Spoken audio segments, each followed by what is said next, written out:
Mas doblehin ang iingat sa kalusugan. Ito ang patuloy na paalala ng Department of Health bunsod ng pag-aalboroto ng Bulkang Bulusan sa Sorsogon City.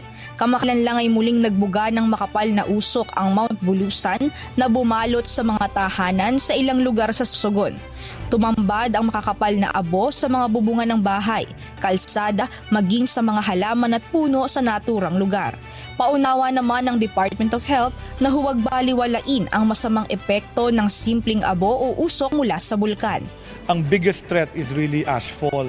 At ang biggest threat sa ganyan ay inhalational ash ng volcano. At alam niyo naman, may sulfur yan. Nang pumutok yung taal, ang sinabi namin, sa bahay ka lang para hindi mo ma-inhale yung ashfall. Kung lalabas ka, magsuot ka ng N95 mask. Ayon kay Health Secretary Ted Herbosa, magsasagawa ng distribution ng ahensya ng N95 mask sa lugar upang magamit ng mga residente o health workers sa apektadong lugar.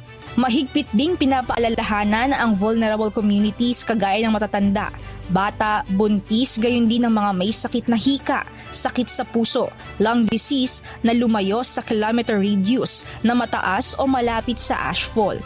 Sa kasalukuyan, patuloy ang local government sa grounds na nagsasagawa ng clearing operation sa mga tinabunan ng abo mula sa bulkan. Tiniyak naman ng ahensya na kompleto sa gamot ang mga health workers na nasa lugar. Sorsogon, to tell you the truth, isa sa aming implementation site ng Universal Health Coverage. So maganda na ang implementation ng healthcare dyan. Magsusupport yung aming regional office na nandun sa Region 5 is in Albay, so Legazpi. So very easily makakatulong kami sa area ng Bulusan. Bunsod din ng ash cloud, ayon sa kalihim, magsasagawa sila ng mapping katulong ng National Disaster Risk Reduction and Management Council at Pag-asa upang imapa ang mga high-risk na area nang sa gayon ay maiiwas din ang mga evacuation centers area sa tama ng hangin na may abo mula sa bulkan.